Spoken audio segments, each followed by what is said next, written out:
Le'Veon Bell causes the upset tonight. A couple of minutes ago, he just had a flawless, absolutely flawless performance against the number 2 ranked, undefeated 3-0 with 2 knockouts, 2 wins by knockout.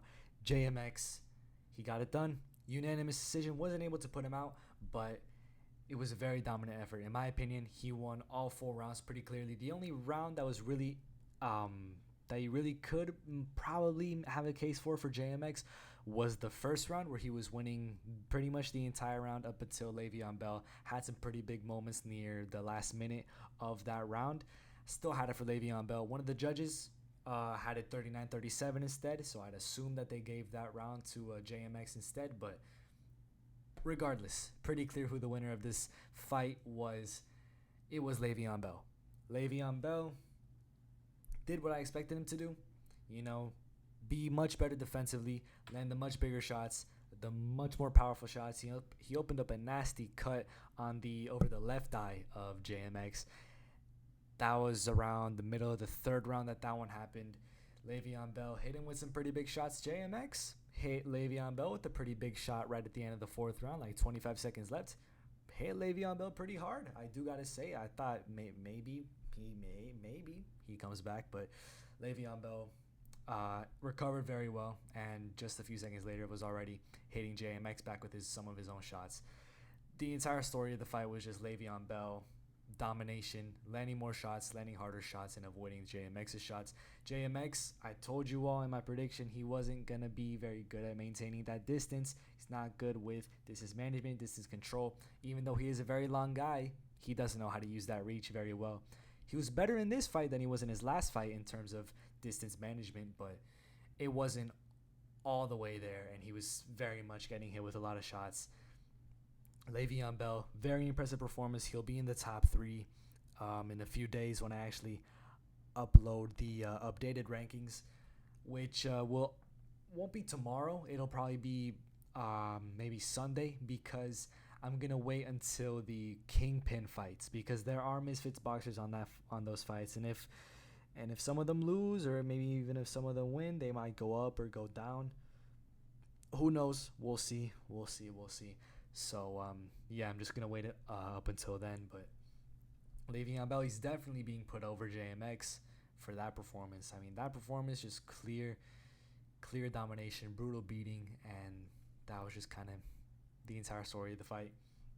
Good fight, good performance, and I can't wait to see where he goes next. They say he's probably gonna fight Logan Paul, so that'd be an interesting comeback fight.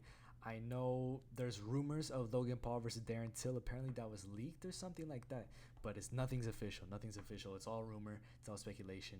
But Logan Paul versus Darren Till would be a fun fight as well. I wouldn't mind seeing that. What else? Chris Avila, Paul Bamba, good fight. Avila just dominated, more powerful, took all of Paul Bamba's shots. Was wild, could have gotten clipped at times, but Paul Bamba just kind of covered up, crumbled under that pressure.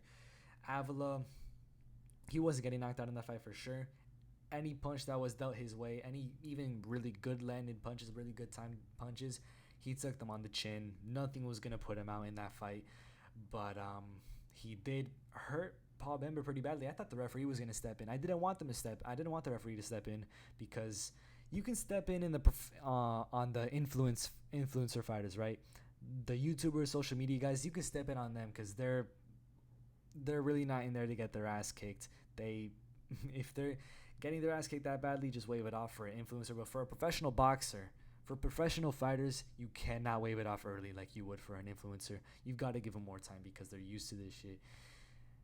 They're used to that kind of punishment. You can't wave it off because they are professionals. That's exactly what they're there for. Not the same thing that the referees did for Kimbo Slice Jr. and what's it called? OJ Rose. And didn't mean to disrespect, my bad. But fight was stopped very early. Very, very early. Sure, Rose was getting in some of his good shots. He was winning pretty much the entire fight. But gotta give them more time. It's not like Slice was hurt at all. He wasn't hurt. He wasn't rocked. Nothing like that. He was defending all the shots well. He wasn't hitting back, but was he hurt? No. Should you have stopped the fight that early? Definitely not. Those are the only other 2 professional fighters on this card, so I don't know why. Or like professional fighters, Just I don't know why he would wave it off that early, but yeah. Also, a thing with Misfits, the judging in America is much better than the judging in the UK. I don't know what it is, but the judging Misfits Series 3 and Series 6 was decent. Was actually pretty decent. I don't know what was the whole deal with what was it? Was it I think for the Chris Avila fight, they gave him a 40-34. I don't know why they did that because the clear scorecard was 40-35. That was just the clear scoring. I don't know what 40-34 came from, but luckily the other two had a better scorecard. It's not as bad as they did in the UK in Misfits Series 5. Just not very good there. But yeah, the judging was much better in on this card. All the fights that went to decision, no, not all of them. Most of the fights that went to a decision, the right person won, or even was a draw, and that if that was fair. Mini Khan and Jake the Viking, that's a fair draw. I had it 2-2. I had Mini Khan winning rounds 1 and 3, close rounds, but I had him winning. I had Jake the Viking winning rounds 2 and 4. 2 was pretty clear. 4 was kind of in the middle of clear and close, but definitely for Jake the Viking. Regardless, if anyone was gonna win the fight, it was gonna be Jake the Viking because he did it just a bit more. But Mini Khan did very well for himself as well. So he's got a chin on him. You know. Mini Khan has been taking them shots pretty well. He just does not go down. He's never gone down in his career. In any influencer boxing fight, he's never gone down. So that's Mini Khan for you. Yeah, draw was fair though. Draw was fair. What do you expect? These fights are 4 rounds. Even one of the commentators said it like, okay, you can't even coast the first round. You can't even take your time in the first round because if you lose the first round, and now you have to win the next 3 rounds, and that's the thing with 4-round fights is just you're asking for a draw. So if a draw happens, don't be shocked. Don't call it a robbery. I haven't seen anyone say that. I'm not saying that that's what people are saying. I don't know. I'm most likely not, but I'm just saying like don't be upset if a fight goes to a draw because that's what they signed up for. It's a 4-round fight. It's likely gonna happen. So, just be aware for that. I think you should make just a bit more 3-round, 5-round fights like they do in the UFC. That just make a bit more sense. You'd get less draws. But yeah, that was Mini Converse Jake the Viking good fight. What I was talking about when I talked about the decisions, how they didn't always go the right way.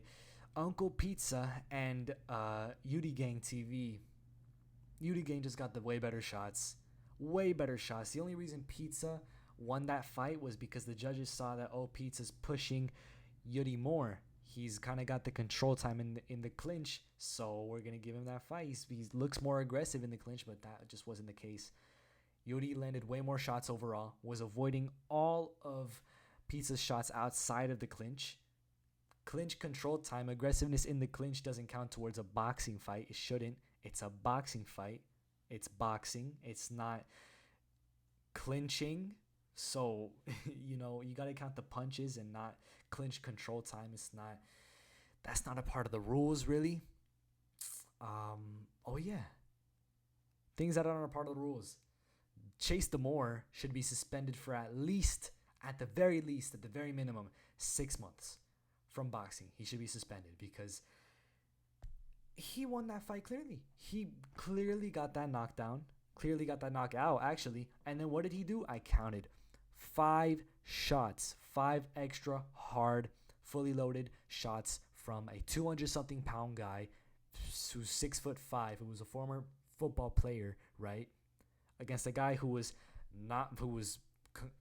concussed. He was out, right? He had his knee down and he was falling down, and Chase Demore hit him with 5 big fully loaded shots. I don't blame his corner for acting or lashing out at the way that they did. I don't blame them at all. They didn't throw any punches. They're not going to catch no assault charges. They were just rightfully mad. Chase Demore should catch an assault charge because that's clearly not a part of the rules. That's not what you signed. That's not what Stevie Knight signed the contract for. He signed the contract to be hit with legal shots. Legal shots are legal in the law. But if you hit a guy while he's down multiple times, that's illegal in boxing, and therefore it's kind of illegal in real life. He could maybe catch a charge, an assault charge. Who knows? But I think he should be suspended at the very least. Didn't even show any remorse afterwards either. So it's just, and he tried to do the Adesanya. just chase the more, man. I don't fucking like that guy. That's just not the way to go. He could have had it all. He was just a second away from having it all, but then within 10 seconds did the illegal move, and then the Adesanya is just Jesus Christ, man. Come on. You were right there. You were right there, and it's just not it. Just not it. And he got disqualified, rightly so. He's still winless. Let me look at the heavyweight rankings. He's not gonna. I don't think he's gonna go up. Yeah, I don't know if he goes up. Probably, maybe one spot, but nah, I don't see him going up. I wouldn't put him down. I'm definitely not putting him down because he still technically won the fight. But yeah, I don't know. And if he gets suspended, then I'll just take him off the rankings entirely until he gets until the suspension. What do you call that? He just waits out the suspension. 6 months pass, and then I'll add him back. That's if he gets suspended, though. That's how it works in UFC suspensions. If a guy gets suspended, they get taken off the rankings because they're not fighting. In fact, they're not even allowed to fight, so they're taken off until they get added back, until they come back from the suspension. So that's maybe what would happen. That's what I would do. But yeah, just unfortunate there. But overall, the card was pretty nice. Something I didn't like also was the fact that Misfits Boxing, they're not very organized with their whole bout order thing. In fact, we didn't have an official bout order, an official final bout order until today, the day of the fight. We never truly know what weight the fighters are going to fight on until the weigh-ins. The Misfits Boxing never tells us on the cards when they announce the fight. It's like, okay, this fight's going to be at 175. And then maybe if it changes down the line, okay, never mind, it's going to take place at cruiserweight. It's like, you can update us on these things. You can tell us what's going on. You can tell us the bout order as well. They never have a clear bout order. And when fights get changed around, especially, the bout order changes, but we never know what the bout order is going to be. At least not until the weigh-ins or at least the press conference. We know none of that. Misfits Boxing should just be a bit more on top of that, a bit more professional about that. Also, the prelims. Who knew there were prelims? Everything was the main card. They never told us that which fights were going to be prelims. They told us there were going to be prelims, but we didn't know which fights. We thought, oh, okay, there were post-lims.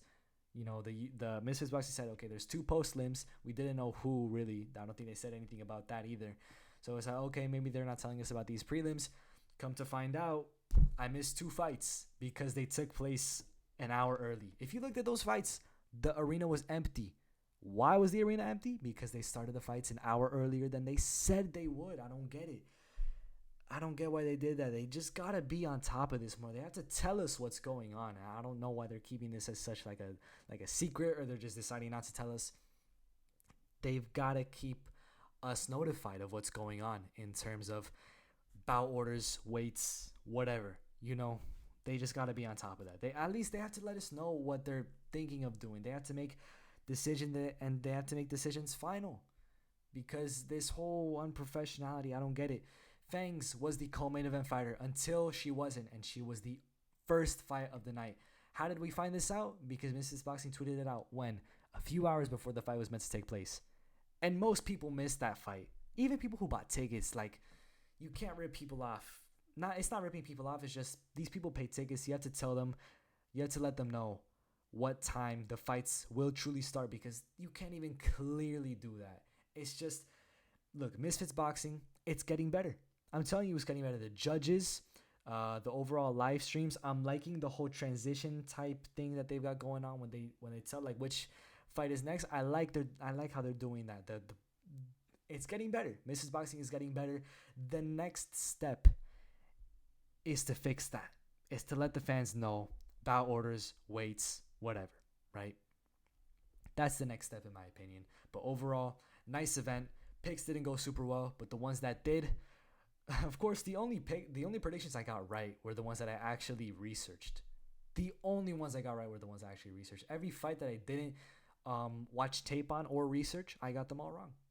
And I don't know, that's just on me personally, but yeah, I only researched the last 3 fights, got the last 3 fights wrong, got 2 of them, right, got 2 of them perfectly, and I don't know. But yeah, I apologize for bragging about my amazing Misfits boxing predicting skills. At the time, amazing is what I mean. Is what I mean. When I was talking about Misfits 4, I rewatched the clip. It's not a fun clip to watch. Kind of sounded like I was really full of myself, but it's not what I meant, But I'm getting that karma back to me, so it's all good. Anyways, yeah, fun event. Looking forward to the next one in a few weeks. It's a few weeks from now. The last event was like early March, and now this one's in late April. This one's late April, but the next one is around mid May, so it's closer.